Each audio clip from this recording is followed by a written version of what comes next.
Weeks passed, and Na'ima's secret strength only grew. By day, she played the part of the obedient wife, quiet and soft-spoken, never raising her voice. But at night, when Malik scrolled endlessly on his phone or slept without a word to her, she pulled out her hidden notebook, the photos, the recordings, and every detail she had gathered. With Mr. Omari's steady guidance, she built her case piece by piece, until the weight of her truth was too strong to be ignored. Finally, the day came. She sat across from Mr. Omari in his quiet office, the city of Zaruba buzzing outside the window. He slid the divorce papers in front of her, his voice low but firm. Na'ima, this is your decision. Once you sign, there's no going back. But remember, every stroke of this pen is not weakness. It is freedom. Her hand trembled as she picked up the pen. For a moment the old Na'ima, the one who endured, who prayed Malik would love her again, hesitated. She could still hear the voices of her in-laws mocking her, still see Malik's careless smile when they insulted her. But then she remembered the years of humiliation, the endless nights of tears, the emptiness of a marriage that was supposed to be love. She pressed the pen to the paper. One signature. It felt like a stone being lifted from her chest. Another signature. Her breath grew steadier. By the time she reached the last page, her hand no longer shook. She signed boldly, her heart racing, her spirit lighter than it had been in years. When she finally set the pen down, she looked at Mr. Omari with tears in her eyes. Not tears of pain this time, but of relief. I thought I'd never have the courage, she whispered. He gave her a small smile. Courage isn't about not being afraid.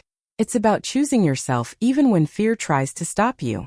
That evening, Na'ima walked home differently. The woman who once cried at every insult had chosen herself, and that decision alone made her stronger than ever before. Do you want me to content? The mansion was alive with chatter that evening, plates clinking and laughter filling the air. Samira was in her usual form, draped in her glittering gown, her tongue sharp as always. Na'ima, she said with a smirk, don't just sit there like furniture. Maybe you should eat in the kitchen next time. It suits your kind better. The table erupted with muffled laughter, and even Malik shook his head with a careless grin. Na'ima's heart raced, but this time she did not lower her gaze or force a weak smile. Instead, she slowly placed her fork down and dabbed her lips with the napkin. Then, with a calmness that silenced even her own trembling, she stood. Since everyone here enjoys speaking about me, she began, her voice steady but clear, it's only fair that I speak for myself tonight. The room went quiet. Even Samira, mid-laugh, froze with her glass of wine halfway to her lips. Na'ima's eyes moved around the table, landing finally on Malik. I have stayed silent for years while insults became my daily bread. I begged for love but received laughter. I endured humiliation, but today... She paused, letting the silence stretch, her chin lifting proudly. Today I choose something different. Malik frowned, his fork clattering. Na'ima, what nonsense are you talking about? But Na'ima did not waver. Her voice grew stronger. This is not nonsense. This is freedom. And I will no longer sit quietly while you and your sister strip me of dignity. A ripple of shock spread through the room. Guests shifted uncomfortably, whispers buzzing like bees. Samira tried to laugh, but her voice cracked. What freedom could you possibly have? Na'ima's lips curved into the faintest smile, the kind you never saw coming. Her words hung in the air, heavy and powerful. For the first time it was not Na'ima who looked small. It was the family, caught off guard, confused and shaken. And they had no idea what was about to walk through the door next. Do you want me to move on and expand? The doors to the dining hall creaked open, and all heads turned. At first, no one paid much attention. Just another guest arriving late, they thought. But when the tall, confident figure of Mr. Omari stepped inside, dressed sharply in his dark suit, the air shifted.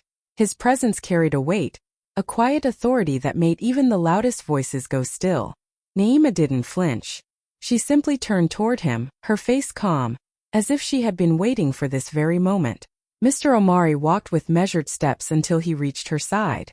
Then in a firm voice that echoed through the room he said, "Good evening. My name is Mr. Omari. I am Na'ima's lawyer." The words fell like thunder. Gasps rippled across the table. Someone dropped a spoon, and it clattered loudly against the plate. Samira's eyes widened, her smirk melting into disbelief. Malik's face turned red. his laughter choking in his throat. "Lawyer," he repeated, as if the word itself was poison. Without hesitation, Mr. Omari placed a stack of neatly bound documents on the table in front of Malik.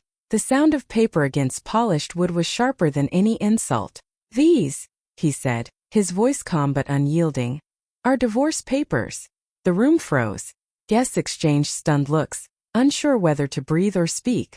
Samira stammered, "Divorce? You can't be serious." But Naima remained standing tall, her silence speaking louder than their panic. Malik's jaw tightened as he leaned forward. "Naima, what is this madness? You think you can just—" Mr. Omari cut him off smoothly. "It is not madness. It is law. And your wife has every right to walk away from the chains you put on her." For the first time, Naima saw fear flicker in Malik's eyes. The man who had laughed at her pain, who had ignored her tears, now looked cornered. And she hadn't raised her voice once.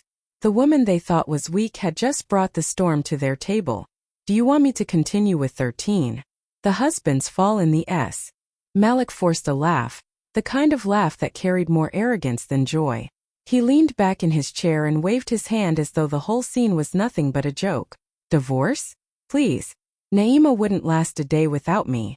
This little act of hers," he chuckled again, though his eyes darted nervously at the documents, "is nothing but drama." But Mr. Omari didn't move, didn't flinch. He calmly opened the folder and slid a few papers toward Malik. "Drama? Then perhaps you should read these. Evidence of neglect, emotional abuse, and failure to provide basic respect in marriage. Your wife has kept records. Every insult, every humiliation, every night you chose your pride over her dignity. It's all here." The room was silent. Even the sound of breathing seemed loud. Malik picked up the papers, scanning quickly. His smirk began to fade. This means nothing," he muttered, but his voice had lost its strength. Mr. Omari's tone sharpened. "It means everything. And the court will see it. Not only does Naima have the right to leave, but she also has a right to a fair share of your wealth and assets. Every coin you thought she was too weak to claim, she can and she will." Malik's face drained of color. The laughter that had once rolled so easily from his lips was gone. His hand trembled slightly as he pushed the papers back. "Naima, you wouldn't dare." For the first time, Naima's voice broke through, steady and strong. "I already did." Gasps spread across the table. Guests whispered behind their hands, eyes darting between the couple. The man who had once stood tall, untouchable, was now shrinking in front of everyone. Malik realized too late that the woman he had mocked, ignored, and belittled was not weak at all. She was smarter, stronger, and braver than he ever imagined. And she had beaten him at his own game. "Do you want me to continue with 14? The sister-in-law's silence next, keeping this same dramatic emotional build-up. Samira had always been the loudest voice in the room. Her laughter cut like a knife, her words dripped with poison, and she enjoyed every moment of making Naima feel small. But that night, for the first time, she was silent. Her lips, once quick to mock, stayed pressed together. Her eyes, usually sharp and proud, were wide with disbelief. She stared at Naima, who now sat with calm dignity beside Mr. Omari. The same Naima she had ordered to sit at the far end of the table. The same Naima she had called unworthy. And now that unworthy woman had walked into the room with a lawyer by her side, shattering every cruel word Samira had ever thrown at her. Samira's husband shifted uncomfortably in his chair, clearly embarrassed by the scene.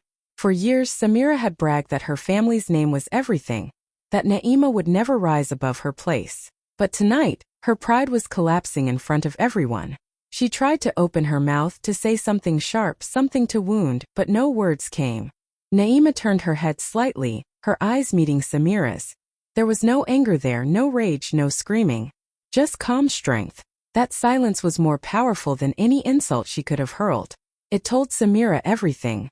Her reign of cruelty was over. Guests glanced at Samira, waiting for her to speak, but she remained frozen, her hands gripping her glass so tightly it nearly slipped. She had no weapon left. The woman she mocked had outshined her. Not with noise, but with dignity. And in that moment, Samira learned a painful truth. The louder you are in cruelty, the harder your silence becomes when faced with true strength. Naima didn't need revengeful words. Sitting beside her lawyer, head held high, she had already won. "Shall I go ahead and expand 15? The woman who chose herself as the emotional victorious ending? Naima rose from her chair slowly, every eye in the room fixed on her. The same people who once mocked her now sat in stunned silence, unsure of what to say. She didn't shout. She didn't argue. She simply adjusted her shawl, lifted her chin, and walked toward the door with steady steps. Each stride felt lighter, as if every insult and every tear she had ever carried was falling away behind her. The grand mansion, with its glittering chandeliers and polished floors, no longer intimidated her. For years she had thought belonging at that table was proof of her worth. Tonight she realized she never needed it. Their approval had been a chain, their laughter a weapon. But none of it mattered anymore. Malik's voice cracked behind her. Naima, wait. But she didn't turn back. Samira's eyes burned with shame, but Naima didn't stop to notice. She wasn't leaving as a broken woman. She was leaving as someone who had finally chosen herself. Outside, the cool night air kissed her face. She breathed deeply, feeling freedom rush into her lungs. For the first time in years, her heart wasn't heavy. It was strong, steady, alive. She smiled through tears, whispering to herself, I am enough. I always was. That night, Naima didn't just walk out of a mansion. She walked out of years of silence, pain, and humiliation. She left behind a life that tried to cage her, and stepped boldly into one where she was free. Her greatest victory wasn't against them. It was for herself. Would you like me to now stitch all 15 expanded scenes 1 to 15 into one continuous 4,000-word script so it flows smoothly like a full viral story?